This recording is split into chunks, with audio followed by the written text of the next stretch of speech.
Susan, de fet fa anys, i em fa molta il·lusió compartir-ho amb dues dones joves, racialitzades i amb un discurs molt potent, així que gràcies per fer-ho possible. Començarà parlant la Susan, farà una ponència d'uns 30 minuts. La Susan es defineix com afrofeminista, activista, també és membre del Consell de Sorracisme, és jurista i m'ha fet molta gràcia descobrir el seu Twitter, no? Que posava en deconstrucció, revisar-se o oprimir.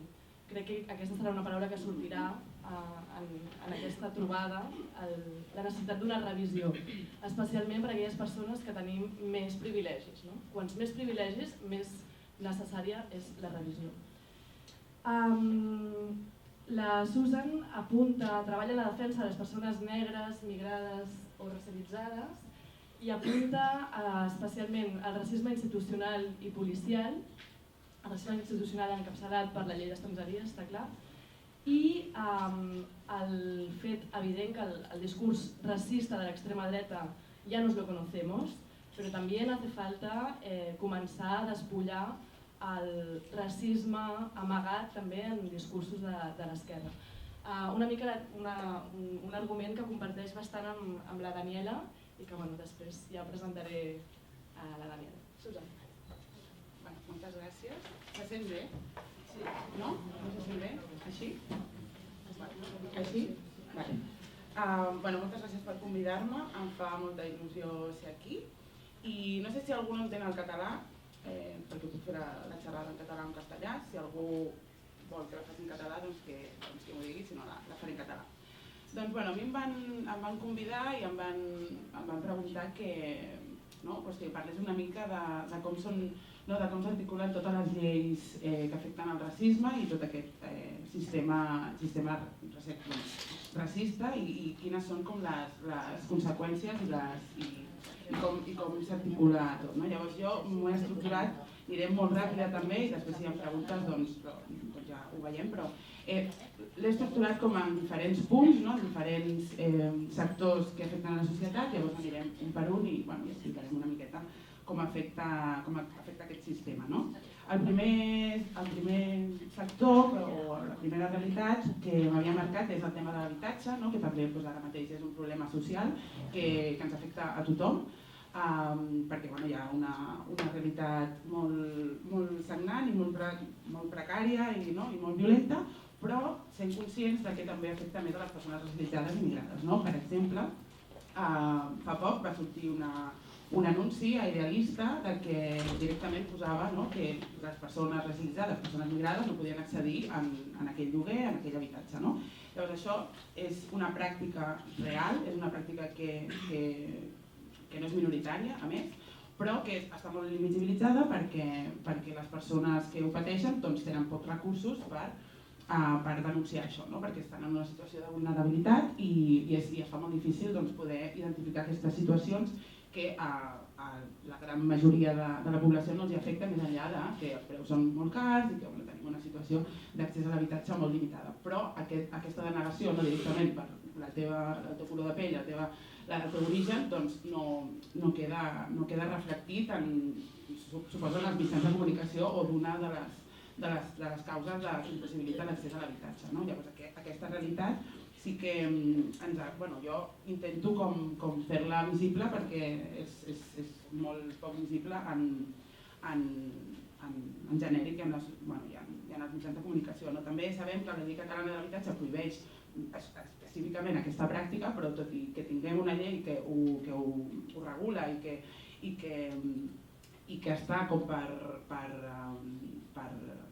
protegir aquestes situacions, veiem que la llei ho diu, que està molt bé i que conceptualment ho tenim molt clar, però falten mecanismes com per solucionar aquest tema. Al final, que és com deia la ICEA, és una de les característiques que tenim en la nostra societat és que a nivell institucional el discurs és molt integrador, molt de portes cap enfora, fem les coses entre cometes molt bé, però veiem que falten mecanismes com per fer aquesta realitat, que aquesta situació sigui una realitat. Per tant, al final queden les paraules i queden les voluntats en paper mullat. El següent tema que em marcava és el tema del treball. L'accés al treball, també tenim una situació econòmica i sociocultural molt específica i que costa, sobretot a la població jove i amb diferents característiques, l'accés al treball digne i no precari i amb condicions laborals dignes, sobretot després de la reforma laboral.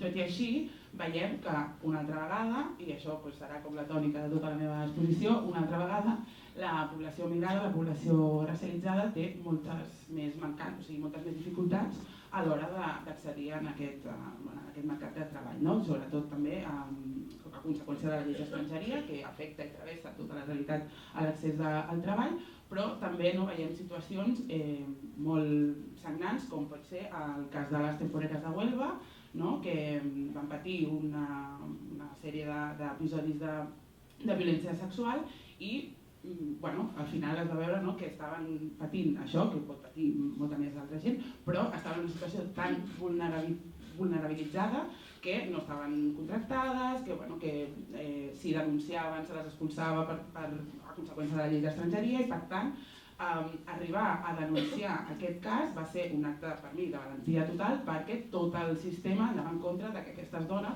denunciessin aquesta situació en el món del treball, cosa que ja és difícil, en una situació potser més normal denunciar una situació d'assetjament sexual i de violència sexual, imaginem persones que estan amb la por que en qualsevol moment si denuncien les expulsin d'aquí. I després també veiem una realitat que són les persones que treballen al camp amb la recollida de fruita. L'any passat, a l'estiu, a Lleida, es va veure que estaven en unes situacions infrahumanes, és a dir, que vivien en unes condicions lamentables, contractades, si hi havia contracte, per gent d'aquí. Llavors, també ser conscients que en un determinat moment podem ser opressors cap a un col·lectiu o cap a unes persones que tenen una situació pitjor o més precària. I la reacció de la societat, al meu entendre, va ser una mica light. Si això passa, no està malament, però no anem a l'arrel del problema. Entenem que aquesta situació no podem tenir persones sense contracte vivint no sé on i tal. Això és el mínim, i en un sistema normal o la majoria de gent no té aquesta situació, però no es va fer una reflexió, al meu entendre, de quines eren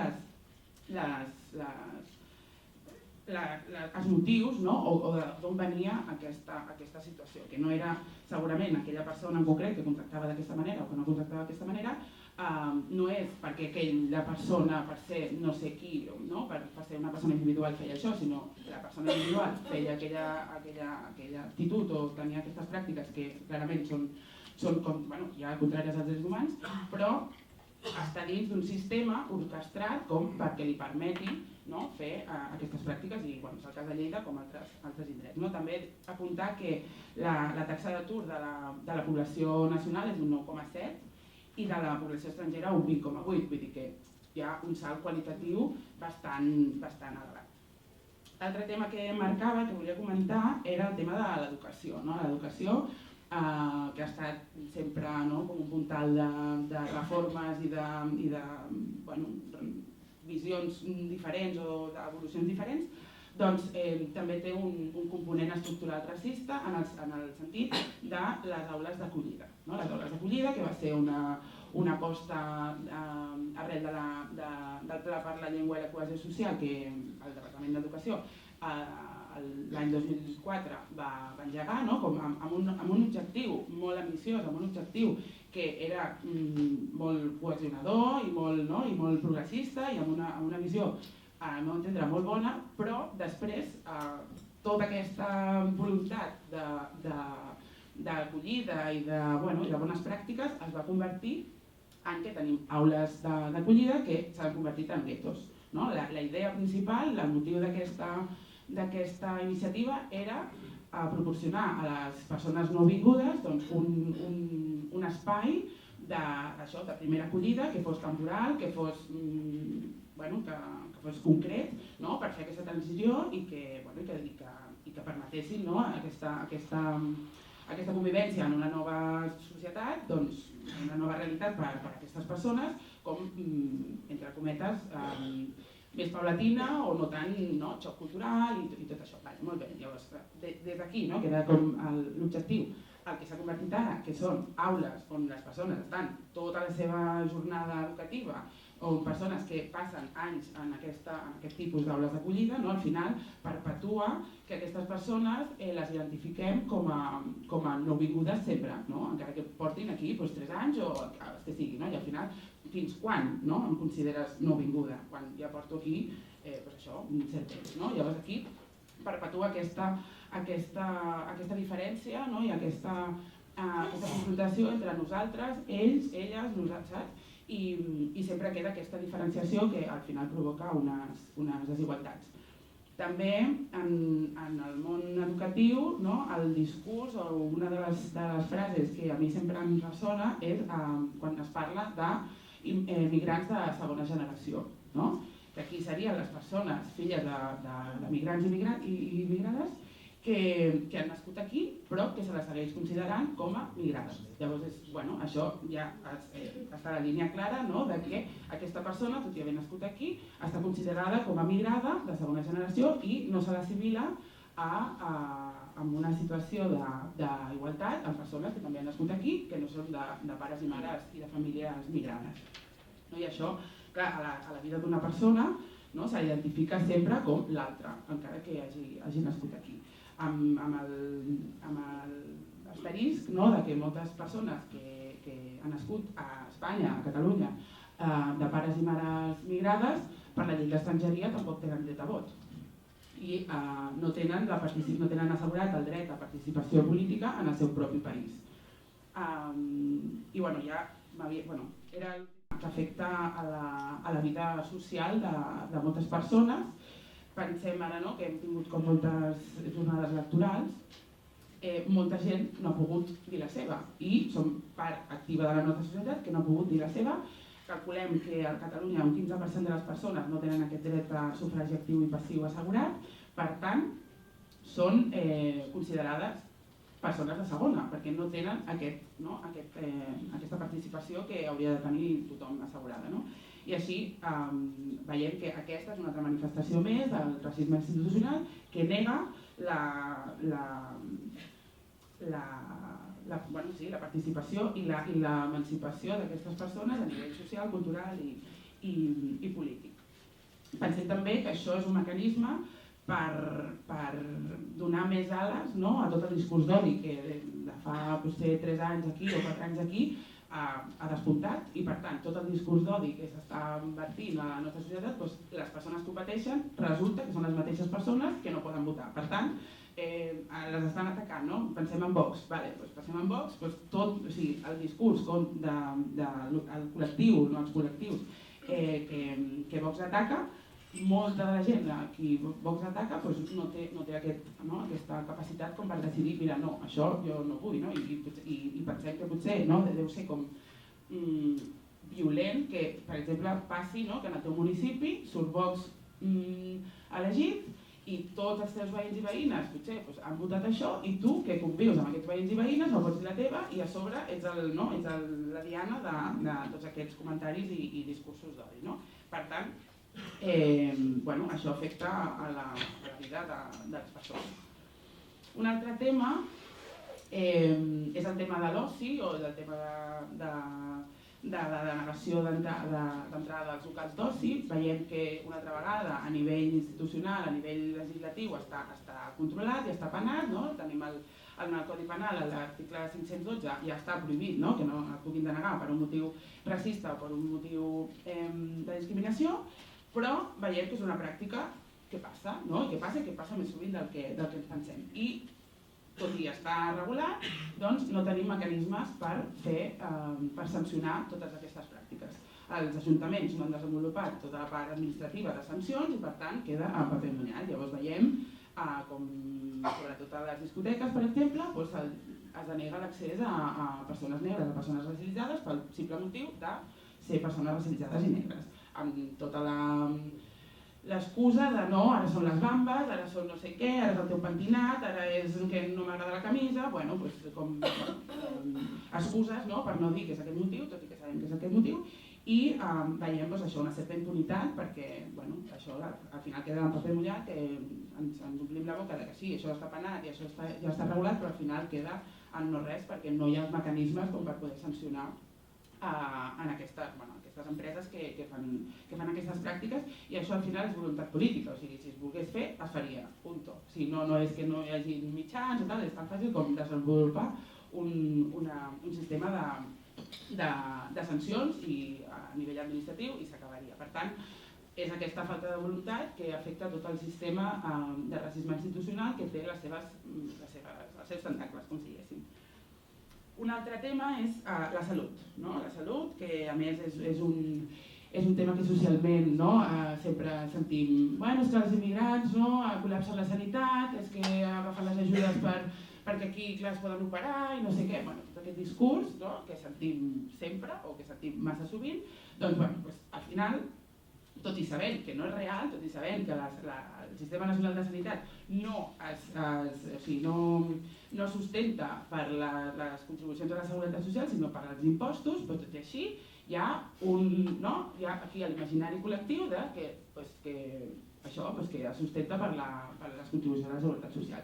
Llavors, això és fals, per tant, les persones migrades contribueixen al Sistema Nacional de la Sanitat amb la seva vida, o sigui, vaig a comprar, pago impostos, faig no sé què, pago impostos, per tant, contribueixen de la mateixa manera que la resta, no?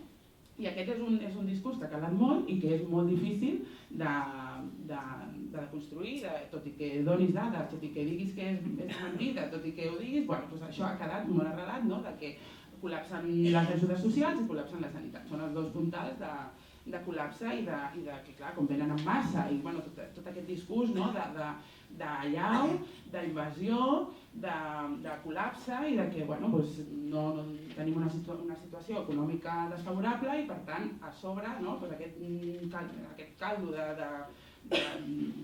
cultiu de discriminacions i de prejudicis doncs agafa més força perquè hi ha una situació de mancança econòmica i que fa que les posicions siguin una mica més dures d'apropar, no? Hi ha un tema que volia comentar sobre això de la salut que em sembla prou clar, no? L'any 2017 es va posar en marxa el projecte d'un decret d'universalització de l'assistència sanitària a càrrecs públics del Servei Català de la Salut. Doncs aquest que era també una iniciativa mega progre, mega universalitzadora, mega guai, com si diguéssim, del govern, doncs al final va acabar sent una altra vegada universalitzar l'assistència sanitària per la població autòctona, no? O sigui que universal té poc. Va haver-hi una moció del grup de la CUP i del grup dels Comuns, en Comú Podem, que instava això, que si l'assistència sanitària l'entenem universal i que crec que hi ha un consens social que la sanitat ha de ser universal, doncs si és universal és per tothom. No pot ser que hi hagi una segregació que segons el teu origen, segons la teva situació administrativa, doncs entris en aquesta universalitat o no. Al final, aquesta moció no va tirar endavant i no es va aprovar aquesta universalització general per tothom amb els vots en contra de Junts per Catalunya, Esquerra Republicana, Partit Popular i Partit Socialista de Catalunya. Aquí veiem tres partits que es consideren d'esquerres, que s'ho consideren ells, aquí jo no hi entro, però hi ha tres partits que es consideren d'esquerres. Per tant, clar, això diu molt de la salut de l'esquerra que tenim en aquest país o de la consideració d'esquerres i on està l'eix esquerra-dreta en aquest país. Però bueno, això ja suposo que tothom té la seva opinió. Però bueno, que no va tirar endavant amb els vots en contra d'aquests partits polítics. Què més? Per últim, no sé si ja em passo del temps o quan em queda. Vaig bé? Perfecte. Doncs és el tema de les aturades per perfil ètnic, que això és una de les conseqüències com bueno, no la més, perquè això cadascú li afecta d'una manera, però és molt visible i afecta a la vida quotidiana de moltes persones aquí en el nostre país, i és una conseqüència clara de la llei d'estrangeria, que és que pel teu perfil ètic a tu et puguin parar sense haver comès cap delicte i et puguin parar al metro, al carrer, a una botiga o estan sentat en un banc, perquè ets sospitós ja d'entrada pel teu fenotip, ets sospitós, sospitosa d'haver fet alguna cosa malament o de no sé què fas aquí. Això pensem que a la vida d'una persona diària, pensem que cada dia que anem a treballar o anem a on sigui, ens puguin parar, però sense fer res, clar, això crea una situació d'ansietat, una situació de vulnerabilitat i de por social a sortir i a que la societat a mi em vegi, que si m'estan parant ja dedueixin d'alguna cosa haurà fet malament, de que m'estigui parant al metro i tothom allà mirant, alguna cosa haurà fet malament perquè ja si l'estan parant potser alguna cosa hi ha, ja rasquem una mica i segurament trobarem alguna cosa. Doncs crea l'imaginari col·lectiu que les persones que són parades sistemàticament, que sempre són les mateixes, doncs ja siguin sospitoses d'haver fet alguna cosa malament, i això crea l'imaginari, doncs si veig una persona amb aquest fenotip, amb aquesta imatge, que ja l'han parat al metro, jo ho he vist moltes vegades, doncs que me la trobi pel carrer, canvi d'andana, canvi de vorera, o m'agafi el bolso, en el metro m'agafi el bolso perquè potser, aquest em robarà o em farà, I això són situacions que ens trobem i que fan molt de mal, perquè al final són les persones amb qui convius socialment ja tenen un rebuig cap a tu sense tu haver fet res, sense haver interaccionat, simplement per la teva aparença i per estar inclosa en un grup determinat. I això crea també un malestar cap a la teva identitat personal, de rebuig, que la societat tu perceps un rebuig que normalment, a banda d'aquesta parada que fa la policia, que és prou greu, però també els teus congèneres, com diguéssim, fan aquestes com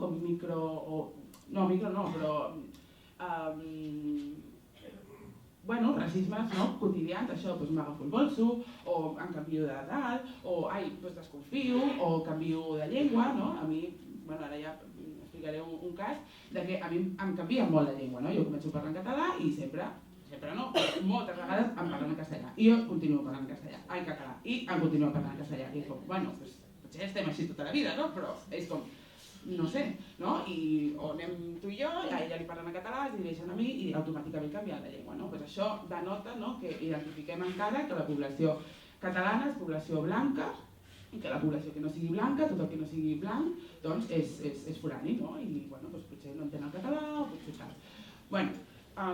Que això un dia, un altre dia, gent completament diferent, en espais completament diferents, en espais que potser ni tu penses, doncs passa i clar, crea un xup-xup de percebre que la teva societat t'està considerant diferent pel sol fet de tenir una aparença diferent. I a mi el que m'agradaria ressaltar o traslladar-vos a vosaltres és que hi ha diferents dimensions del racisme. El racisme està, el racisme hi és, el racisme és real i té diferents maneres de manifestar-se.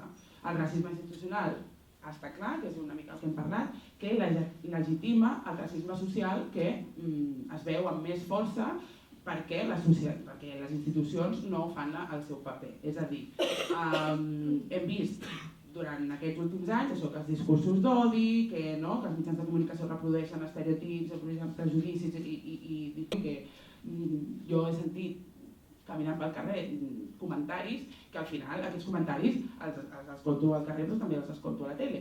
Vull dir que al final és aquesta assimilació d'un discurs que et fan creure que això passa. Un cas molt clar és a l'estiu A l'estiu sempre hi ha una allau de migrants que venen i que envaeixen, sempre, a l'estiu, cada estiu, no?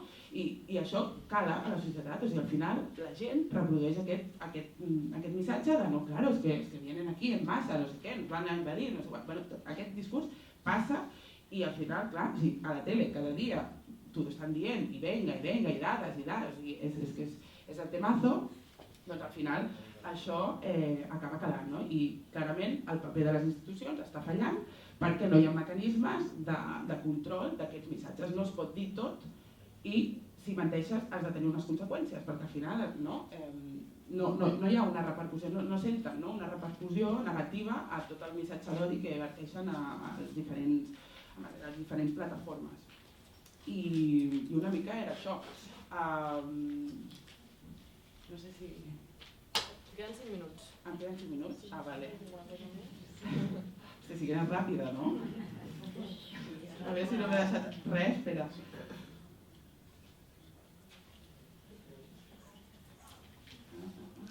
Bueno, no, jo crec que he dit una mica tot. No passa res, perquè és que jo 5 minuts després ho recuperem a les preguntes. Hi haurà debat, espero. Bueno, moltes gràcies i espero que us hagi agradat.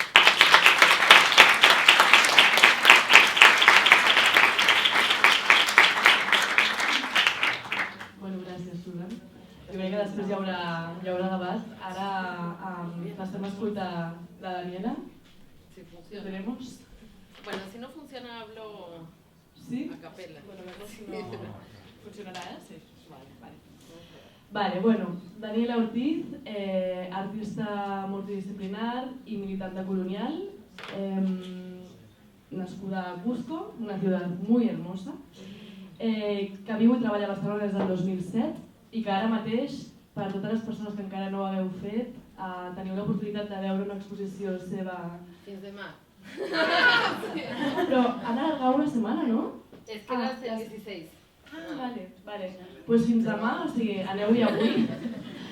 Una exposició antològica de tot el seu treball durant la darrera dècada. Són 31 treballs a la Virreina i a més ha fet bastant site específic, o sigui, ha utilitzat un espacio a la Virreina per fer crítiques molt directes. La Daniela treballa especialment amb la violència legalitzada contra la població migrant, parla dels privilegis de la blanquitud, parla també de la figura invisibilitzada i explotada de la treballadora de la llar, tant aquí com al sud global, no? en esferes de classes altes, i dels mecanismes perversos de les institucions per criminalitzar les persones racialitzades. ¿Ah, sí? Al principio, pero después ha funcionado. No, ha prendido la computadora, pero no ha salido la imagen. No pasa nada, no se preocupe. Bueno, encara que no funcioni la imatge, jo crec que amb el discurs... Sí. Muchas gracias. Muchas gracias. Lo siento que hable en castellano, pero entre medio de todas esas exigencias de la Oficina de Extranjería, sinceramente a mí no me ha dado tiempo de poder aprender catalán. Me gustaría mucho poder mostrarles las imágenes que tengo en mi computadora, pero no va a poder ser porque a veces hay cosas de conexión que no funcionan. Pero me gustaría mostrárselas porque muchas veces cuando hablo de todos estos mecanismos legales del racismo institucional, la gente no te cree directamente, no se imagina que estas cuestiones no son un problema excepcional, no es un mal funcionamiento del sistema, no es que a un funcionario se le ocurrió hacer una interpretación, sino que existe todo un mecanismo legal, todo un mecanismo institucional, toda una situación estructural, social, etcétera, que genera esta violencia. Una de las cosas que desde distintos colectivos, grupos, personas migrantes, racializadas, etcétera, digamos que estamos militando en este antirracismo político en los últimos años que planteamos, es la relación de este racismo institucional con la cuestión colonial. ¿Qué quiere decir eso?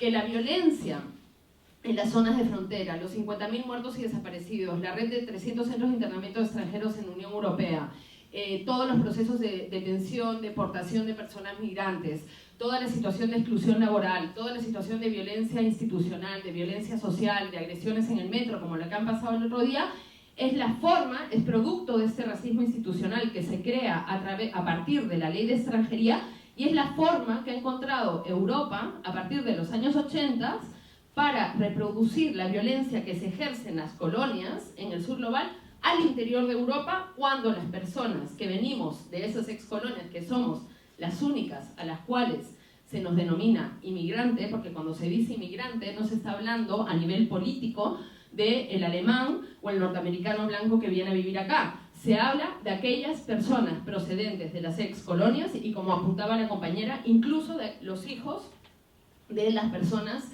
provenientes de las excolonias que han nacido acá, y luego voy a explicar un poquito también algún tema en relación a eso. Entonces es la manera, a través de estas leyes de extranjería, que se reproduce esa lógica colonial y se extiende el colonialismo. El colonialismo, como dicen los compañeros y las compañeras de los indígenas de la República, un colectivo de argelinos en Francia, no acaba con las independencias en los sures globales.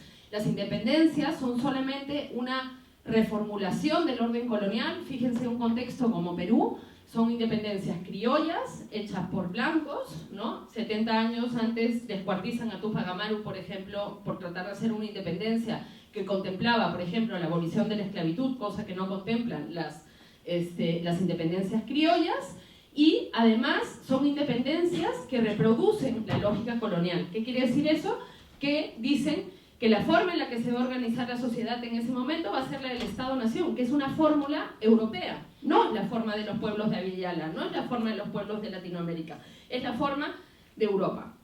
Entonces, a veces suena así como muy disparado hablar de esto, pero me parece muy importante romper la noción de que el orden colonial y de que el colonialismo ha acabado, o la noción de que el racismo es algo del pasado. También es muy importante que en los últimos años nosotras estamos hablando mucho de la cuestión del racismo institucional, como apuntaba la compañera, porque muchas veces solamente se hace foco en el racismo social, es decir, en aquella vecina que cuando estás en el metro te dice sudaca de mierda, vete a tu país, que es violento, es ofensivo, es síntoma de todo ese racismo institucional, pero muchas veces eso lo que ha creado es que una hipervisibilización de eso, que es necesario porque hay que condenarlo y combatirlo, pero una invisibilización del funcionamiento de la oficina de extranjería y todos aquellos mecanismos que efectivamente te mandan a tu país, que te ilegalizan y te mandan a tu país. Otra cuestión que me parece importante tener en cuenta es la cuestión de los distintos espacios donde se genera esta violencia institucional. Esto no es solo culpa de España, ni es solo culpa de la Unión Europea. También hay una implicación de los ayuntamientos, de las autonomías, de los estados-nación y de la Unión Europea, y también de las embajadas de los países de origen. Y eso es muy importante tenerlo en cuenta, porque muchas veces es muy fácil decir, por ejemplo, como lo hace el ayuntamiento, no, queremos cerrar el centro de internamiento de extranjeros, y la Generalitat también se llena la boca diciendo que quiere cerrar el centro de internamiento de extranjeros, pero que no pueden porque no es su competencia. Pero todas aquellas políticas del racismo institucional, como la persecución a los compañeros vendedores ambulantes, que es su competencia, no las combaten, ¿no? Entonces tiran balones fuera de forma sistemática, o siempre hay un otro responsable. Y después, ¿qué es lo que pasa? Que como todo, por ejemplo, un proceso de ilegalización de una persona, hay una parte del trámite que tiene que ver con el ayuntamiento, otra con la Generalitat, y otra ya con la Oficina de Extranjería, que vendría a ser el Estado español, pero hay un recorrido de todas estas instituciones, ¿no? Entonces cada una, digamos, pone su ladrillo y su grano de arena para que se construya ese muro que genere esa violencia, y eso es importante analizarlo, porque un solo requisito denegado en la Oficina de Extranjería, uno solo de los 10 requisitos, puede implicar que no tengas acceso al permiso de residencia y que corras el riesgo, por ejemplo, de ser deportado o de no poder hacer un proceso de reagrupación. Ahora he terminado la introducción porque lo que quería hacer era centrarme. Otra cosa importante también, que creo que es muy importante tener en cuenta.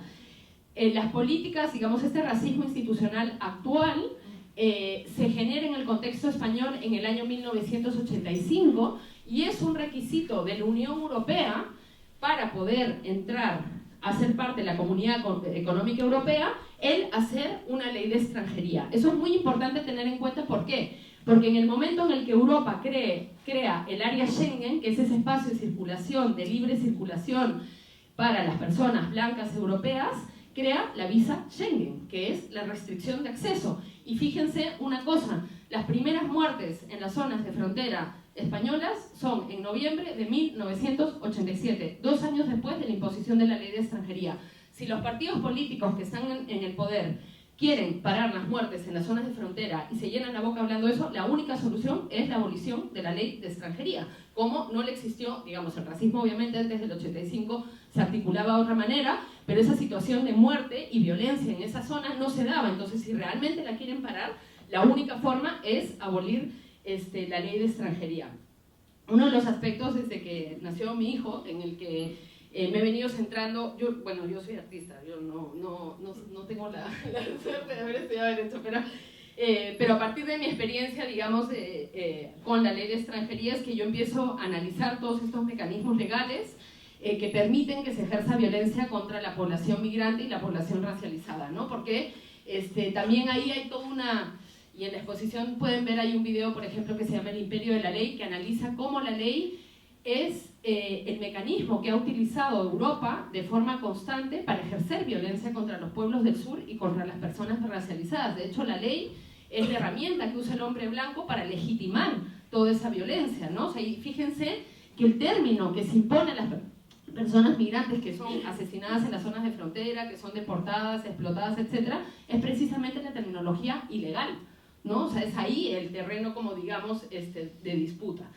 Y en esas leyes hay cuestiones como, por ejemplo, y que es el trabajo que estamos haciendo con varias compañeras en los últimos años, que es centrarnos en cómo todas estas políticas del racismo institucional ejercen violencia sobre los menores, las familias y las mujeres. Voy a hacer como un recorrido por algunas de estas políticas, digamos, de racismo institucional, para que se hagan una idea del panorama, digamos, de la violencia que se ejerce, digamos, ¿no? Que puede generar temor, que es el hombre racializado, ¿no? Que puede generar miedo y lo que sea, sino estamos hablando de políticas que se imponen a menores. Por ejemplo, y que tiene que ver también con esa constante extranjerización, ¿no? Y con la denominación de los migrantes de segunda generación. Por un lado hay esta constante lógica de considerar extranjero cualquier sujeto racializado, pero por el otro lado también en Europa lo que opera en relación, y en España lo que opera en relación al derecho a la nacionalidad cuando naces, es el régimen jus sanguinis, es decir, los hijos de las personas migrantes que nacen en el territorio español, a pesar de haber nacido en el territorio, no tienen derecho a la nacionalidad española, sino que heredan la nacionalidad de sus padres, así como su estatus legal. Mi hijo Inti nació en el año 2017 en la maternidad de Barcelona, pero él es peruano con permiso de residencia y se le aplica la ley de extranjería a pesar de no haber hecho ningún proceso migratorio. Esta lógica del jus sanguinis se aplica actualmente en toda la Unión Europea y lo que genera es que los bebés se vean confrontados a la ley de extranjería desde su nacimiento y en el caso de mi hijo, por ejemplo, él tiene permiso de residencia porque yo tengo permiso de residencia y solamente lo va a tener hasta que yo tenga permiso de residencia. Y hay niños que nacen acá y son considerados inmigrantes ilegales desde su nacimiento e incluso casos de menores que han llegado a cumplir los 18 años y han sido deportados al país de sus padres, un país con el que nunca han tenido ningún tipo de relación. Entonces, ahí yo pregunto, cuando hacen todo el discurso de que nos tenemos que integrar y todo ese discurso racista, que mediante las políticas de integración, en realidad lo que hacen como todo ese cuestionamiento negativo en nuestras formas de vida, etcétera, ¿cómo nuestros hijos se van a integrar, si eso es lo que tanto quieren, en una sociedad que desde su nacimiento les dice que no pertenece, ¿no? Entonces, ¿qué es lo que sucede después también, no? Desde varios colectivos tenemos, por ejemplo, una crítica a lo que es el feminismo blanco, ¿no?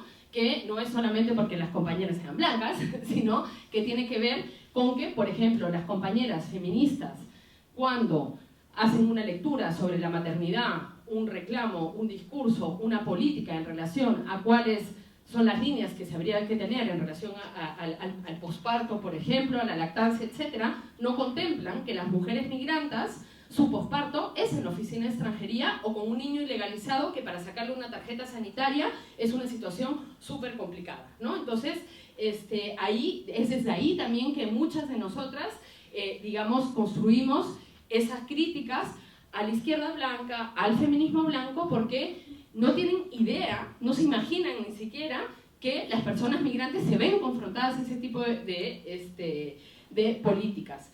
Otra violencia, por ejemplo, es todos los procesos de impedimento de la reagrupación. Muchas mujeres, por ejemplo, de mi país, de Perú, que vienen acá a trabajar limpiando casas, cuando logran finalmente regularizarse, que es después de 3, 4 años, estabilizar un poco económicamente, lógicamente intentan traer a sus hijos. De hecho, muchas mujeres blancas las critican por ser tan como frías de dejar a sus hijos en los países de origen cuando no contemplan el nivel de sacrificio emocional que supone venirte a trabajar en otro sitio para poder sustentar. Y no contemplan que existe todo un mecanismo legal para impedir que los menores vengan acá. Cuando tú haces un proceso de reagrupación de tus hijos, tú ya teniendo los papeles, lo único que te encuentras, como siempre cuando vas a la oficina de extranjería, es una serie de trabas burocráticas diseñadas para que no puedas hacer la reagrupación. No sé si se acuerdan, por ejemplo, del niño de la maleta, que lo pasaron en todos los medios, detuvieron a su padre y todo ese tipo de, ¿no?, como explotación de la imagen de ese menor, etcétera. Lo que no se habló en los medios de comunicación es que esa familia había intentado 8 veces hacer un proceso de reagrupación familiar, pero como los requisitos son, por ejemplo, que obviamente los padres tienen que tener el permiso de residencia, tienes que demostrar que tienes medios económicos para sustentar al menor, y uno de los requisitos en donde precisamente tiene competencia, por ejemplo, en este caso el Ayuntamiento de Barcelona, y que teniendo un gobierno de izquierdas jamás lo menciona ni lo pone en cuestión, es el informe de vivienda. Tú tienes que demostrar que tienes una vivienda en condiciones, aparte lo ponen legalmente como en la condición normal de un español, ¿no? Así como, bueno, vale, sí, ¿cuál el desahuciado? ¿Cuál español normal, no? Que tienes que tener una vivienda en condiciones, y para eso tú tienes que ir al ayuntamiento a pedir que venga un funcionario a revisar tu casa y ver qué condiciones tiene la casa. Cosas que se contemplan: un mínimo de metros cuadrados para la habitación del menor. Otra cosa que se contempla, que el menor tiene que tener su propia habitación. Por ejemplo, yo hago colecho con mi hijo, ¿no? O sea, tienes que ir. Tú estás hablando de que tienes que demostrar eso en el momento en que tu hijo todavía está en tu país de origen, y tú tienes que ya tener alquilado un piso con la situación que tenemos en la vivienda en una ciudad como Barcelona, ya en condiciones, mientras estás manteniendo ahí y mientras vas a pagar también un pasaje para hacer el proceso de traerlo, y mientras estás pagando todos estos trámites, porque todos estos informes los tienes que, obviamente, pagar. Otras cosas que se contemplan en el informe de vivienda es, por ejemplo, que si hay alguien fuera del núcleo, de lo que se considera desde la perspectiva eurocéntrica el núcleo familiar, es decir, abuela, tío, primo, amigo, tiene que haber 2 baños en la casa, ¿no? O sea, y ahí no solamente coopera una imposibilidad burocrática para poder traer a tu hijo, sino que también opera una imposición de las lógicas de crianza capitalistas, eurocéntricas, de familia nuclear, mamá, papá, hijo, en cada uno en su habitación y cada uno con su baño, ¿no? Que las prácticas de crianza del sur global son completamente diferentes, o las formas de vida. Por ejemplo, en Perú es súper común la convivencia de las familias amplias. Es normal vivir con tu tío, con tus primos, haberte criado con tus primos en la misma casa, ¿no? Y de hecho son experiencias, yo viví mucho tiempo, por ejemplo, con mi abuela, y fue una experiencia hermosa, ¿no? Pero acá, el hecho de que mi abuela viva en mi casa podría significar que imposibiliten que yo pueda hacer el proceso de reagrupación familiar. No sé cómo estoy diciendo. ¿Vas bien? Ah, ya. Otro tipo de políticas, y que ya vienen, digamos, estas son como más mecanismos, por un lado también de violencia psicológica muy fuerte, cuando una va a la oficina de extranjería, por ejemplo, ahora que hay toda esta fórmula que tienen de que no hay citas, te dicen que entonces tú tienes que esperar 3 meses para cada cita, ya los papeles que pediste porque los papeles también caducan, como si fuese un yogur, que eso es increíble, o sea, los documentos, por ejemplo, de tu país de origen, solo tienen vigencia para 3 meses. Entonces, si no hay cita en la oficina de extranjería y tú has logrado coger ese papel, finalmente logras coger la cita, a veces llegas y ya el papel ha caducado, ¿no? Pero esto no es porque no hay dinero, no es porque no hay funcionarios, no es porque hay un mal funcionamiento, sino esta es la política del Estado español y de la Unión Europea para generar una situación de ilegalización. Otra cosa también ahí es muy importante tener en cuenta, que la condición de legal o ilegal no es una condición estable.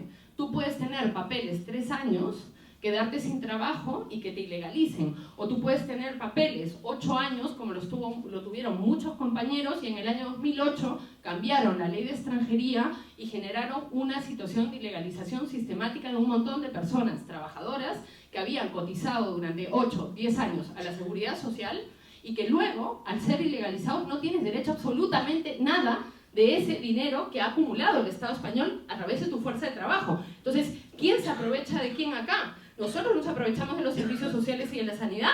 ¿O es España y su ciudadanía que se aprovecha de la fuerza de trabajo migrante, que cotiza y luego es ilegalizada? O, por ejemplo, yo, al igual que el resto de mis compañeras migrantes que tenemos papeles, cuando pagamos impuestos, pagamos la misma cantidad de impuestos que un ciudadano español, pero no tenemos los mismos derechos. Por ejemplo, trabajar siendo funcionario. Yo no puedo trabajar ni ser profesora, ni trabajar, por ejemplo, en correos, porque por ley tienes que tener el pasaporte. O, por ejemplo, mi hijo posiblemente no podría acceder a una beca Erasmus o a según qué becas que son solamente para nacionales, ¿no? Entonces ahí, si quieren sacar las cuentas, aparte, bueno, las cuentas coloniales también que podríamos hablar, estaría interesante también hablar, bueno, de las cuentas más contemporáneas, ¿no? De la cantidad de impuestos que pagan las personas migrantes, ¿no? Y a qué tenemos acceso y qué pasa cuando se nos ilegaliza. Luego, en prácticas ya más policiales, creo que es súper importante tener en cuenta cuestiones como es absolutamente legal la detención de mujeres embarazadas y menores en los centros de internamiento extranjeros. De hecho, se especifica incluso cuál es la política con mujeres lactantes, cuál es la política con menores acompañados de sus padres, etc. Después, otro tipo de políticas, por ejemplo, es la legalización de los procesos de deportación de menores junto con sus familias.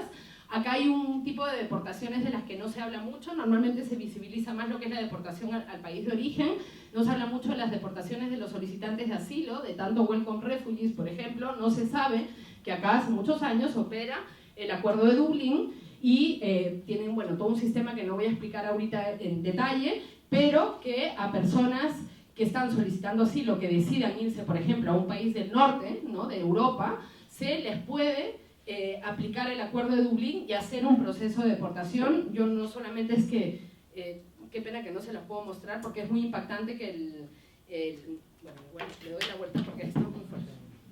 Este es el folleto que te dan cuando estás en un proceso de deportación con el Acuerdo de Dublín. Y una cosa que a mí me parece muy impactante es que la Comisión Europea y las autoridades que generan este sistema tomen la decisión de poner la imagen de un niño, ¿no? No solamente un niño, obviamente, como toda la propaganda de la industria de los derechos humanos, que ni siquiera está cubierto y seguro su mamá no le han pedido ningún tipo de permiso para que aparezca en esa imagen, sino que yo creo que este tipo de utilización de esta imagen, de todo el discurso racista en contra de los menores no acompañados, de todo el discurso violento diciendo que las mujeres africanas que vienen embarazadas en pateras, casi que se han embarazado para cruzar el mar, para tener un hijo acá, para que tengan la nacionalidad, para ellas tener la nacionalidad, como si nosotras no supiésemos que no tenemos derecho a la nacionalidad acá.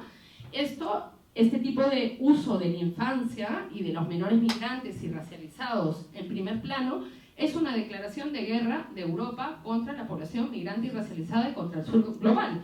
¿Qué es? Es la misma política de Trump.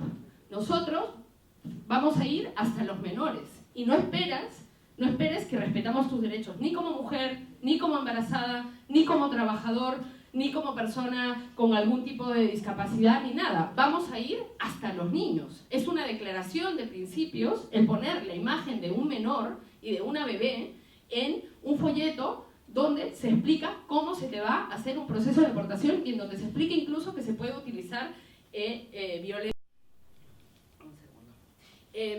Esto también, y por ejemplo mucho con el tema de la utilización de la imagen de los menores racializados inmigrantes, me da mucho pie hablar también de el rol, digamos, de lo que llamo la industria de los derechos humanos, es decir, de todas esas plataformas, ONGs como el ACNUR, Amnistía Internacional, Cruz Roja, Jesuitas por los Refugiados, la Organización Internacional de las Migraciones, etcétera, con todo este entramado. No es solamente que este tipo de plataformas te llenan el metro con imágenes de niños racializados que tienen que ser rescatados por los blancos, por ejemplo, no hay que luchar en contra de la supremacía blanca, el capitalismo, el colonialismo o el patriarcado que genera esa miseria, sino que tiene que venir una persona blanco clase media que con lo que le sobra del vuelto, porque así son mucho las propagandas que hacen, ¿no? Eso que te sobra, esa plata que te sobra, si se la das puede vivir todo el año el pobre de allá abajo del sur global, ¿no? O sea, y que se normalice ese tipo de cosas de que la vida del sur global no vale nada, no vale las pocas monedas que te sobran, ¿no? Pero no solamente que normalizan también esta imagen de violencia sobre los cuerpos racializados, de miseria sobre los cuerpos racializados, sino que estas agencias forman parte del sistema de control migratorio. La Agencia de Control Migratorio de la Unión Europea, Frontex, que vendría a ser como el ejército policía de una agencia pública, ¿no? Que hace todos los operativos de control en zonas de frontera, los vuelos de deportación colectivos, etc.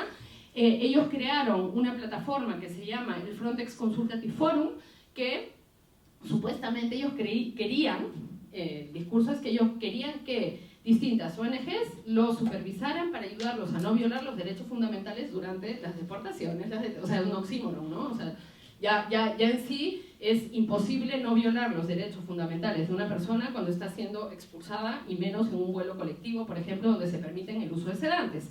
Entonces, cuando entran a participar estas agencias en el Frontex Consultative Forum, primero, no cuestionan el carácter colectivo de las deportaciones, no cuestionan la deportación en sí, no cuestionan la legalidad vigente que permite que se usen sedantes y se pinche un sedante a aquellas personas que ponen resistencia en los vuelos de deportación, y las únicas cosas que hacen, por ejemplo, como lo hizo la Defensoría del Pueblo Europeo, junto con todas estas ONGs, es hacer un informe con unas recomendaciones para Frontex, que por ejemplo, cuando hablan de la deportación de menores y mujeres en los vuelos colectivos, en estos charter flights que van 300 personas siendo deportadas, a los menores y a las mujeres se les siente en una zona separada de los hombres que están siendo deportados, porque esos hombres racializados inmigrantes se pueden poner violentos y ejercer violencia contra ellos. Entonces ahí, ¿qué es lo que ponen? Otra vez, solamente la violencia puede ser ejercida por esos hombres migrantes y racializados, y una normalización de todo el proceso de violencia que implica la deportación de unos menores, y del único que van a proteger a esos niños en ese avión es del otro inmigrante racializado.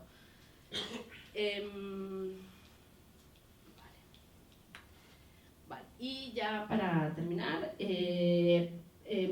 acá se ha visibilizado mucho o ha aparecido mucho en los medios de comunicación, y de hecho ha sido el canal de transmisión de mucho del discurso racista en los últimos 2-3 años, a través de la utilización de los menores migrantes no acompañados, ¿no? Como, por un lado, hipervisibilizar sus errores, digamos, o sus conflictos, ¿no? Estamos hablando también, y eso hay que tener en consideración, o sea, de adolescentes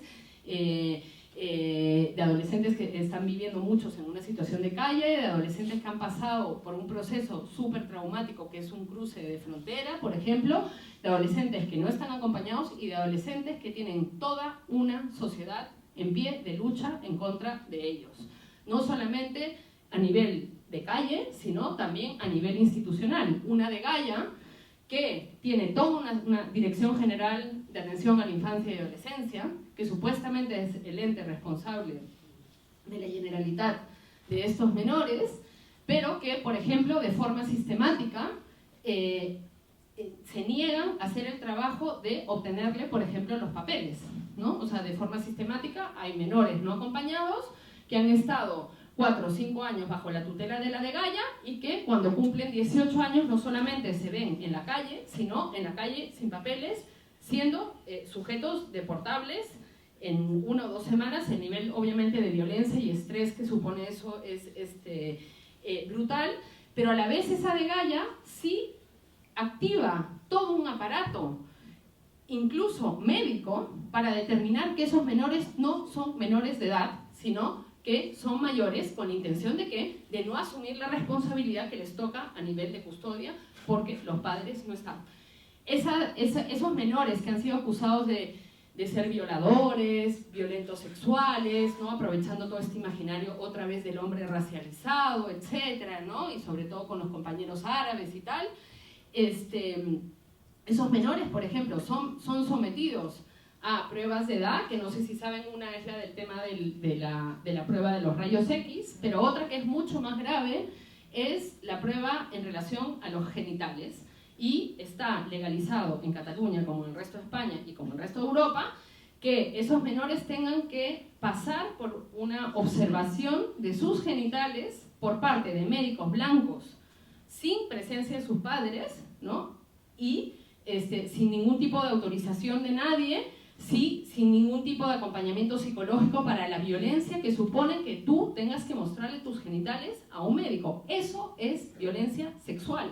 Y si en el contexto de menores no acompañados hay alguien que está viviendo violencia sexual, son esos niños a los cuales se les está obligando a mostrar sus genitales ante un médico cuando sus padres ni siquiera están presentes, y lo peor, que están obligados a hacer eso con la intención de precisamente no protegerlos. Una misma de Gaia que luego tiene todo un protocolo de actuación legal y hace uso de unos factores de riesgo absolutamente racistas, clasistas y machistas para hacer quitas de custodia a familias migrantes y sacar a niños que sí tienen a sus mamás, que sí tienen a sus papás acá, ¿no?, de sus casas. ¿Cómo funciona esto? Que también, por ejemplo, está bastante invisibilizado.